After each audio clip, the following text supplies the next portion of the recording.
नमस्कार अध्यापकों, पटवारियों, सीईटी की तैयारी करने वाले जो भी बच्चे हों। वैसे तो ये न्यूज़ आपने पढ़ी होगी टेलीग्राम पे या यूट्यूब पे, टीचर्स वगैरह सूचना दे रहे थे इसकी। मंत्री जी ने एक बड़ा बयान दिया। बयान में उन्होंने सभा में ये कहा कि एक तो हम एक ड्रेस लागू करें, प्राइवेट और सरकारी स्कूलों में होगी एक जैसी यूनिफॉर्म, और एक जैसी यूनिफॉर्म के साथ ही उन्होंने बोल दिया कि एक ही पेपर होगा जो टीचर्स भर्ती के लिए उन्होंने बोला है। और वैसे हमारे राजस्थान में एक शिक्षा मंत्री के साथ एक बड़ा दुर्भाग्य रहा है पिछले लगभग 10-15 सालों से कि सही तरीके से कोई गया ही नहीं, कोई शिक्षा मंत्री विवादित न हो, ऐसा हो ही नहीं सकता। आप पीछे से उठा के देखो, 10-15 साल से जो भी शिक्षा मंत्री आता है वो कभी ना कभी कोई ना कोई बयान देना शुरू करेगा या फिर ऐसा वैसा कुछ जरूर करेगा कि जिसमें वो चर्चा में आ जाएगा और फिर ट्रोल होना भी शुरू हो जाएगा। हाँ, ये ट्रोल होने वाली अभी तक बात नहीं। पहला तो उन्होंने कहा कि सभी स्कूलों के लिए एक यूनिफॉर्म होगी। इसलिए क्या है कि प्राइवेट स्कूल वालों में क्या होता है कि एक ड्रेस देंगे, एक खादी को सही कपड़ों देगा और बिंगा रुपया लेगा 3,000 5,000। इसकी शिकायतें मिल रही है। एक ड्रेस होनी चाहिए, बहुत अच्छी बात है। और 1 से 5 तक अपनी पाठ्य पुस्तकें लगा देते हैं। और कई कई जगह तो 15-15 हजार, 4-4 5-5 किताबों की। तो सिर्फ ड्रेस ही क्यों, किताब का भी एक अपना रूल होना चाहिए। जहां 15,000 20,000 रुपये ले रहे हैं उन किताब के भी प्राइवेट से, उनके खिलाफ थोड़ा शिकंजा कसने के लिए किया गया। बहुत अच्छा फैसला ये होना भी चाहिए ताकि गार्जियन लूटा न जाए, और शिकायतें भी मिल रही है। दूसरा है कि हम एक पेपर करवाएंगे। इस पे बड़ा टेंशन शुरू हो जाती है, भी पढ़ने वाले बच्चे की हो ही जाती है कि सर क्या होगा, अगर टेस्ट हुआ तो क्या होगा, और हम कैसे तैयारी करेंगे, अभी हम तैयारी कर रहे हैं, क्या होगा। 3 भर्तियां हैं हमारे यहाँ। फर्स्ट ग्रेड है, फर्स्ट ग्रेड, सेकंड ग्रेड और थर्ड ग्रेड। 3 भर्तियां हैं। कई बार ऐसा विवाद उठा भी है। क्या विवाद उठा सर? विवाद कई बार ये उठा कि जब फर्स्ट ग्रेड का बच्चा टीचर लग रहा है मैथ का, तो भाई उसे जीके से क्या मतलब है। बात तो ये भी सही है कि उसे तो आगे जाके मैथ पढ़ानी है।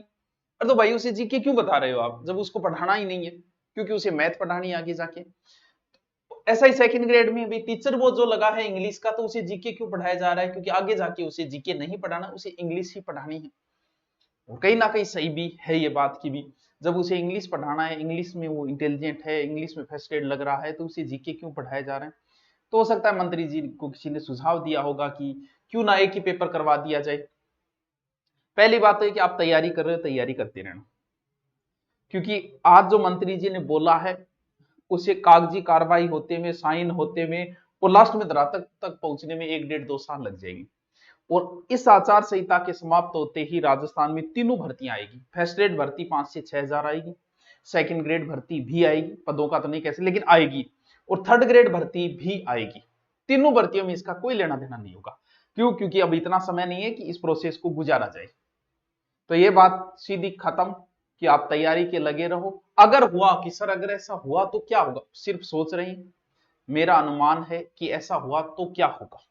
थर्ड ग्रेड भर्तियों के लिए और फर्स्ट ग्रेड भर्तियों के लिए एक साथ नहीं किया जा सकता। ये तो रीट के माध्यम से ही होगी, सीधी सी बात है, इसे नहीं चेंज किया जा सकता।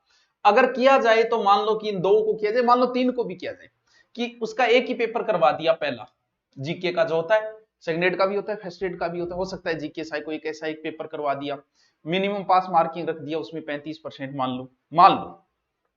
क्यों? क्योंकि पास मार्किंग ही रखो ना, उसे तो आगे जाके इंग्लिश पढ़ानी है, उसे आगे जाके मैथ पढ़ानी है। बस उसका टेस्ट ले लो कि उसे राजस्थान की जानकारी है, ताकि बाहर वाले स्टेट वालों को रोका जा सके। और उसमें एक पास मार्किंग करके फिर आगे अपने सब्जेक्ट के पेपर ले लिए। ऐसा हो सकता है अगर हुआ तो।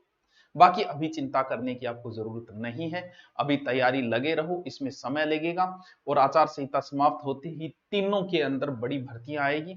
ये रीट के माध्यम से ही होगी थर्ड ग्रेड भर्ती, तो रीट की भर्ती आएगी। अगर आपका सब्जेक्ट बहुत अच्छा है तो आप फर्स्ट ग्रेड या सेकंड ग्रेड में किसी एक का चॉइस करें।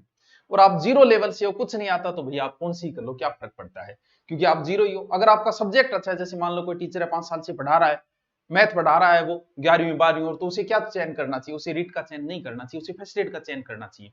क्योंकि रीट में उसे संस्कृत पढ़नी और यहाँ उसको सब्जेक्ट ही पढ़ना है। या फिर कोई मान लो हिंदी पढ़ा रहा है टीचर, अच्छा अनुभव उसे ग्रामर वगैरह, तो उसे सेकंड ग्रेड का या फर्स्ट ग्रेड का चयन करना चाहिए, ना कि रीट का। और कुछ नहीं आता है कि चलो ठीक है रीट में ज्यादा पद है तो रीट के लगे हुए, वो आपकी इच्छा है। तो इसमें चिंता न करिए। आपको मंत्री जी ने एक बार कह दिया इसी जोश में, हो सकता है मंत्री जी के सामने नारे ज्यादा लग रहे होंगे इसलिए बोल दिया होगा, लेकिन इससे समय लगेगा धरातल पे आने में। तो अभी चिंता न करें, अभी जो है वैसा ही रहेगा। अगले वाले में होगा, तब तक देखा जाएगा। नंबर दूसरी बात भाई, बहुत बड़ी भर्ती आने वाली है पटवार की, लगभग 3000 पोस्ट आएगी पटवार की। किसके माध्यम से? सीईटी। बहुत पहले भी हमने वीडियो मैंने डाला था कि सर क्या पटवार सीईटी में होगी, उसमें तो नहीं लिखा हुआ है।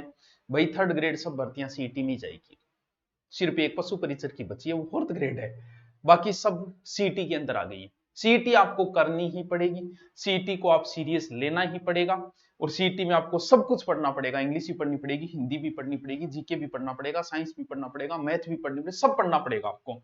तो पटवार एक बड़ा पद है, जैसे राजस्थान में एसआई, पटवार, ये ऐसी भर्तियां हैं जो सीधी थोड़ा सा बड़ा पद की ओर ले जाती है, और बड़ा प्रभावी पद है, प्रशासनिक पद होते हैं ये, तो इनमें लोगों की ज्यादा रुचि रहती है। तो पटवार की जो भी कर रहा है तो ध्यान रहे, पहले आपको सीईटी करना पड़ेगा। अगर सीईटी में अच्छे नंबर है तो पटवार आपका ऐसे ही हो जाएगा, क्योंकि सीईटी से बाहर कुछ बचा ही नहीं है। तो ये जो पटवार की भर्ती आएगी तो इस सीईटी की अच्छी से तैयारी करें। आपका जो सब्जेक्ट कमजोर है उसकी तैयारी करें, मैथ कमजोर है तो मैथ को अच्छा मजबूत करें, इंग्लिश कमजोर, आपको पढ़ना ही पड़ेगा। कब तक बचेंगे इंग्लिश से? क्योंकि राजस्थान पुलिस तक में आपको इंग्लिश पढ़नी पड़ेगी। कि सर मुझे तो इंग्लिश आती नहीं, तो भाई रेलवे की तैयारी कर ले, बड़ा अच्छा मौका है। रेलवे के अंदर मैथ आएगी और जीके आएगी, इंग्लिश से बाहर है, एक करंट रीजनिंग आएगी। तो दोनों भर्तियों का आपका मुझे लग रहा है कंफ्यूजन दूर हो गया होगा। अभी आप जिसकी कर रहे करें, आचार संहिता के बाद बड़ी भर्तियां हैं, और पटवार की जो है वो आपको पता है सीईटी के अंदर है, तो आप अच्छी तैयारी करें सीईटी। और भी कोई समस्या हो तो कमेंट करके बता दीजिए। Okay, thank you.